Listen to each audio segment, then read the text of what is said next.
Começa agora um programa que traz tudo sobre o livro mais lido em todos os tempos. Apresentamos O Som do Livro.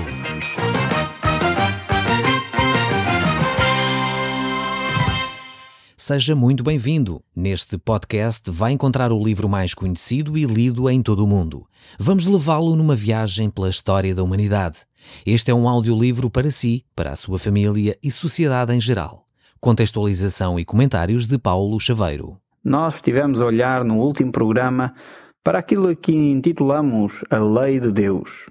Sabemos que ela foi dada ao homem para nosso benefício. A lei foi dada como um espelho que reflete a imagem real de cada um de nós, de cada homem. Ela foi dada no livro do Êxodo, no capítulo 20. E nós estivemos a olhar para ela e ela é muito clara quanto aos princípios de vida que Deus nos quer deixar. Ela é chamada também a lei moral. São os tais 10 mandamentos. No entanto, a lei de Deus não se limita a esses 10 mandamentos. Algumas pessoas pensam que olhando para os 10 mandamentos e obedecendo esses 10 mandamentos já estariam a cumprir toda a lei. Não é o caso. A palavra de Deus nos mostra que os mandamentos de Deus vão desde o capítulo 20 ao 24 do livro do Êxodo e há muitos outros mandamentos que não estão só nestes capítulos. Alguém disse já que os mandamentos de Deus ascendem aos 400 mandamentos. Portanto, há muitos mandamentos que Deus deixou na sua palavra. É por isso que é impossível cumprir toda a lei. A Bíblia mostra que há legislação social, há leis sobre a vida religiosa, há leis sobre a vida coletiva. Portanto, e essas foram deixadas por Deus para nosso benefício, para nossa orientação. Foram deixadas em particular, algumas delas, só para o povo de Israel também.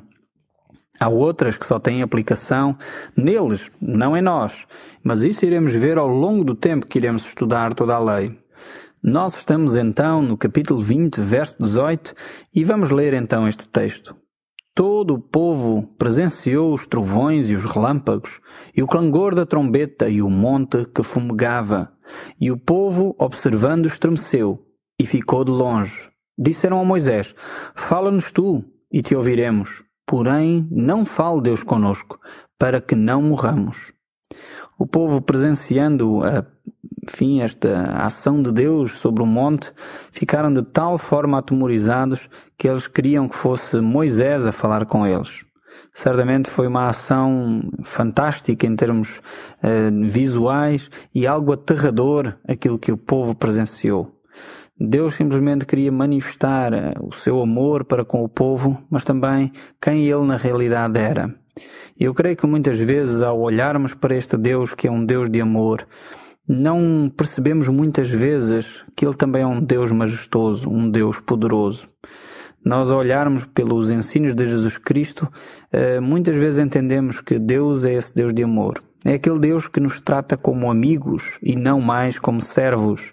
Mas esquecemos que é necessário também adorá-lo, tal qual Ele é, Deus poderoso sobre todas as coisas.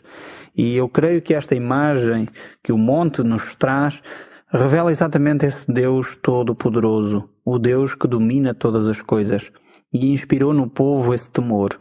Por isso eles pediram que fala-nos tu, Moisés, queremos antes ouvir a tua voz do que a voz de Deus, porque sabemos que se Deus nos falar, certamente morreremos. Respondeu Moisés ao povo, não temais, Deus veio para vos provar e para que o seu temor esteja diante de vós, a fim de que não pequeis. Mais uma vez, até esta ação de Deus tem um propósito muito bem definido. É que o povo não se maltrata uns aos outros. No fundo, o pecado, em primeiro lugar, é uma ofensa contra alguém. É verdade que nestes mandamentos havia uma primeira parte que se falava do relacionamento entre o homem e Deus. Por outro lado, os mandamentos que Deus dá a seguir é uma relação entre pessoas. E no fundo, quando Deus nos pede a nós para não pecarmos, o benefício de não pecarmos é nosso. Não é que Deus vai ficar manchado ou menos Deus por causa do nosso pecado. Quando Deus nos pede para nós vivermos uma vida correta, uma vida reta, quem beneficia em primeiro lugar disso somos nós. Mas também ao olharmos para a Bíblia e quando vemos as orientações que Deus deixou, é exatamente para nós nos confrontarmos com a nossa própria realidade e com a nossa própria incapacidade e a necessidade de um Deus que nos traga uma solução para a nossa vivência. A isso nós chamamos de graça. É essa revelação da bondade e do amor de Deus a cada um de nós, incapacitado de cumprir toda a lei. E é aí que entra a pessoa de Jesus Cristo. Mas voltando aqui ao nosso texto, no verso 21, o povo estava de longe em pé. Moisés, porém, se chegou à nuvem, a nuvem escura onde Deus estava. Então disse o Senhor a Moisés: assim dirás aos filhos de Israel: visto que dos céus eu vos falei, não fareis deuses de prata ao lado de mim, nem deuses de ouro fareis para vós outros.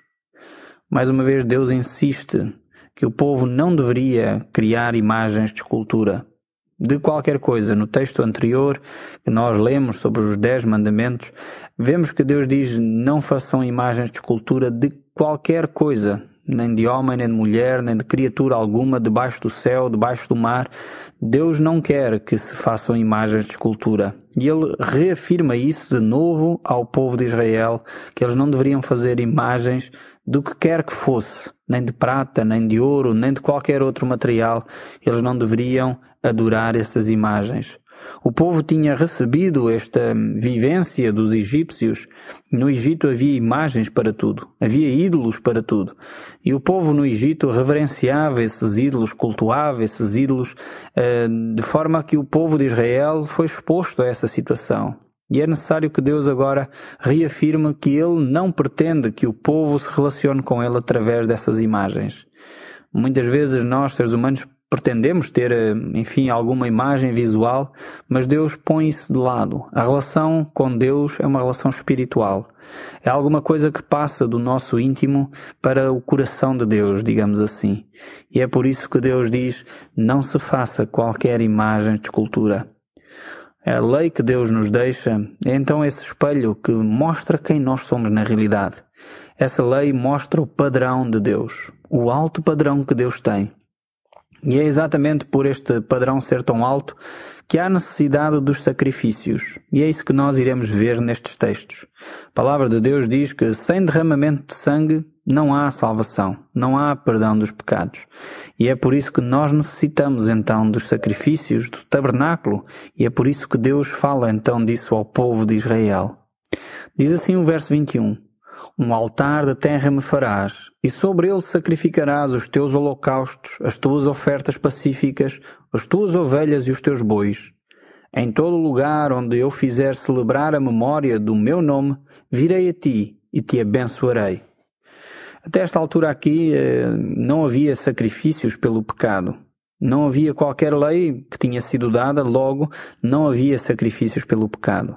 Mas ele passou a ser instituído a partir do momento em que o homem foi confrontado com o seu pecado. Deus deixou a lei e havia necessidade de o homem agora ter uma solução ao ser confrontado com a lei. E por isso Deus dá os seus sacrifícios. Em todo lugar onde eu fizer celebrar a memória do meu nome, virei a ti e te abençoarei. Esta é a razão pela qual Deus tinha dado os sacrifícios, para Deus poder abençoar o homem. Esse é o desejo de Deus para a sua vida e para a minha vida. É que você tenha um relacionamento íntimo com Ele e possa ser abençoado através da sua relação com Cristo. O verso 25 continua dizendo: se me levantares um altar de pedra, não farás de pedras lavradas, pois se sobre ele manejares a tua ferramenta, profaná-lo-ás. É interessante ver as orientações que Deus dá para a construção desse altar. Ele deveria ser feito de pedra bruta, não de pedra talhada ou trabalhada pela mão do homem. Deus queria mostrar claramente que a relação entre Deus e o homem é uma relação simples, uma relação que vai do coração do homem para o coração de Deus. E é uma relação que está acessível a todas as pessoas. Não é necessário muitos ornamentos para um relacionamento sincero com Deus. E é exatamente isso que Deus quer transmitir ao seu povo. Por vezes as pessoas ficam muito agarradas a rituais, à beleza das coisas, ornamentando isto e aquilo. Mas no fundo o que Deus quer é o coração do homem. É por isso que Deus dá orientações ao povo para que essa adoração feita a Deus seja feita num altar de pedra comum, de pedras não trabalhadas pela mão do homem, porque o que interessa é a sinceridade do coração e o coração do homem quando se aproxima de Deus. Diz o texto bíblico: não subirás por degraus ao meu altar para que a tua nudez não seja exposta. Vemos que os homens que adoravam a Deus deveriam ter algum cuidado para não se exporem de uma forma indecente à presença de Deus, para não manifestar a sua natureza pecaminosa a Deus. E é por isso que o homem deveria ter esses sacrifícios para apresentar a Deus, para que através desse sangue desses animais os seus pecados fossem eliminados.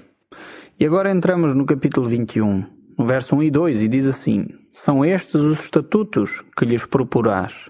Se comprares um escravo hebreu, 6 anos servirás, mas ao 7º sairá forro de graça. Vemos aqui por estas palavras que a ideia era que, enfim, se fossem pessoas do mesmo povo, que não ficassem como escravos permanentemente. Mas aqui a ideia de escravatura não era aquela que nós vimos depois no século XV, XVI, até praticamente ao século XX. Mas nós iremos ver um pouco mais à frente o que é que isto significa. O texto continua dizendo: se o escravo entrou solteiro, sairá sozinho. Se é casado, com ele sairá sua mulher. E se o seu senhor lhe der mulher, e ela der à luz a filhos e filhas, a mulher e os seus filhos serão do seu senhor, e ele sairá sozinho. Porém, se o escravo expressamente te disser: eu amo ao meu senhor, a minha mulher e os meus filhos, não quer sair forro, então o seu senhor o levará aos juízes e o fará chegar à porta, à ombreira, e ao seu senhor lhe furará a orelha com uma sovela, e ele o servirá para sempre. É importante aqui dizer que esta lei aqui é dada, esta lei sobre escravos, é na realidade um sistema de proteção social. E eu vou explicar o porquê disso. Como já lemos aqui, vemos que o escravo era escravo por um tempo determinado. Não era a mesma ideia que se tinha, como disse, no século XVI até praticamente século XX, onde a escravatura era algo horrível, em que as pessoas eram tratadas como simples objetos. Não era o caso aqui. Esta lei era dada no sentido de se uma pessoa ficasse desempregada, se uma pessoa não conseguisse obter o seu sustento, vamos supor que acontecia uma calamidade nos seus terrenos, então essa pessoa tinha como oportunidade o tornar-se escravo. Portanto, era um homem livre que livremente se oferecia para se tornar escravo. O senhor tinha como responsabilidade cuidar dele, dar-lhe alimento, dar-lhe abrigo, portanto, em troca do seu trabalho. E nesse sentido que este homem se tornava escravo. É verdade que ele ficava com a sua liberdade bastante limitada. Ele não poderia, ao longo desses 6 anos, servir a outras pessoas. Era, digamos assim, um contrato a termo certo que estas pessoas faziam. E de alguma forma esta lei aqui é dada para preservar a sociedade, para preservar os mais necessitados, os mais pobres, de forma a que eles sempre tivessem uma oportunidade e uma forma de ter o seu próprio sustento, de ter o seu próprio trabalho. Isto é completamente diferente daquilo que nós entendemos como escravatura hoje em dia. As coisas horríveis que aconteceram ao longo dos séculos com os escravos não é disto que o texto bíblico aqui está a falar. E nós iremos ver mais à frente o que é que Deus diz sobre esse tipo de escravatura. Mas nós iremos ver um pouco mais à frente isso. Aqui era interessante que essa pessoa poderia optar por ficar com o seu senhor. Se ao longo de um tempo de serviço, que seriam esses 6 anos, ele quisesse continuar com esse seu senhor, então ele livremente deveria declará-lo. Portanto, o 7º ano seria o ano da liberdade e ele poderia declarar que queria continuar com esse senhor. Então ele deveria furar uma orelha com essa sovela e dessa forma marcar essa pessoa que ele era, digamos assim, um escravo por opção. Era um escravo que livremente escolheu ser escravo. E isso, de alguma forma, mais uma vez nos aponta para a pessoa de Jesus Cristo. Como eu tenho dito, Jesus é o centro de todas as Escrituras. E é Jesus também que fez isso por nós. Ele livremente se entregou por si e por mim. Ele se tornou servo. Filipenses diz exatamente isso, que ele, sendo Deus, se esvaziou dos seus atributos divinos para se fazer servo. e se humilhou para se dar a cada um de nós, morrendo numa cruz.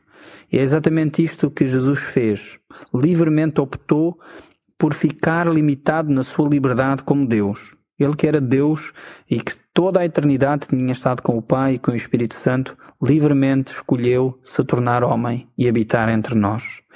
É por isso que faz todo o sentido olharmos para estes exemplos das Escrituras e percebermos como Jesus Cristo aqui é de alguma forma um exemplo máximo de um servo que escolhe livremente servir a cada um de nós e servir acima de tudo ao Pai de uma forma livre. Optou por ficar limitado na sua liberdade para que nós pudéssemos ter um relacionamento com Deus. O Salmo 40, no verso 6, ele diz o seguinte: Tu não queres animais oferecidos em sacrifício, nem ofertas de cereais. Não pediste que animais fossem queimados inteiros no altar, nem exigiste sacrifícios oferecidos para tirar pecados. Pelo contrário, tu me deste ouvidos para ouvir, e por isso eu respondi: Aqui estou. As tuas instruções para mim estão no livro da tua lei.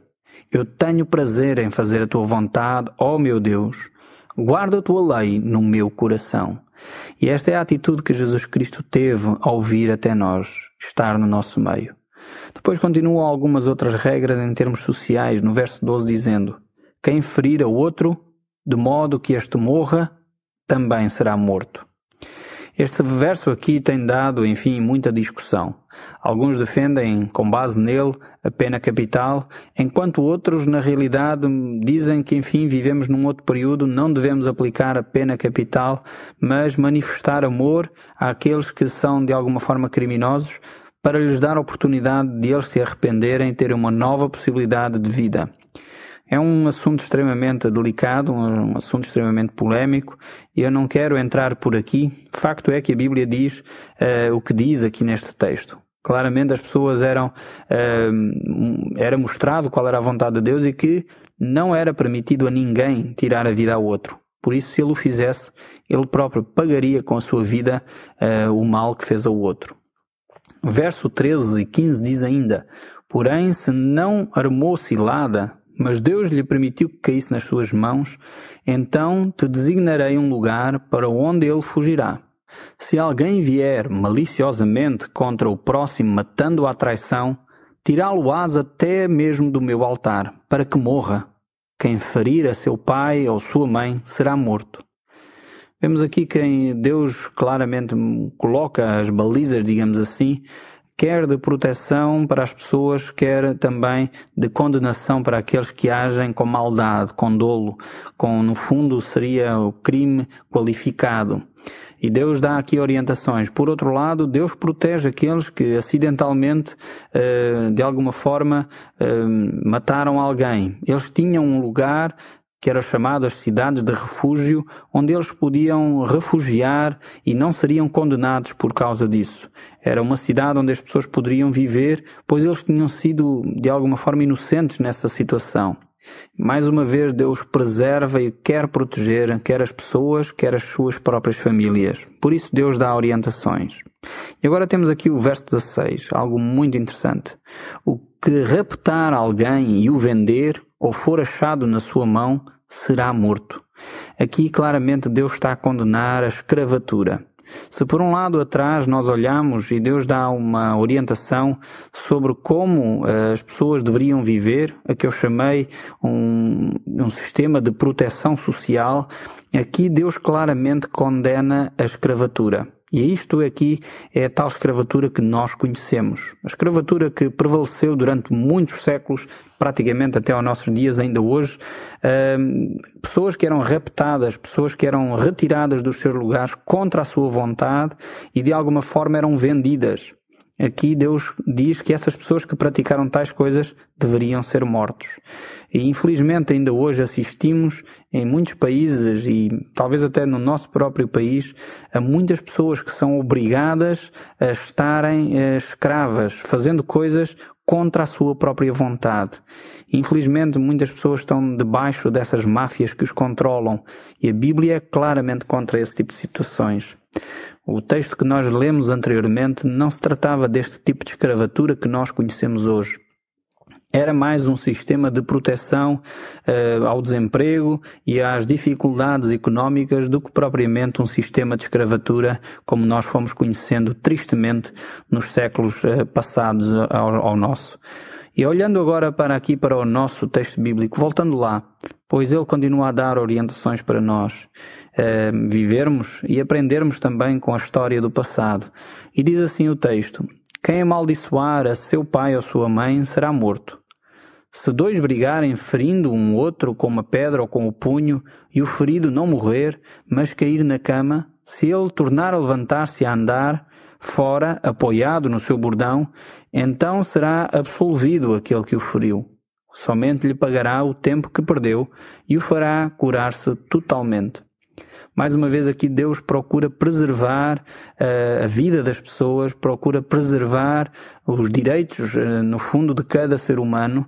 E esta pessoa que era ferida, certamente entraria de baixa, digamos assim, e como não havia sistema de segurança social naquela época, então quem feriu é que era responsável pelos danos causados, pelo tempo que essa pessoa teve parada, enfim, sem que ela própria tivesse querido. Então, nesse sentido, Deus continua a preservar e a trazer justiça social às pessoas, procurando manifestar mais uma vez assim o seu amor para com o povo, para com as pessoas.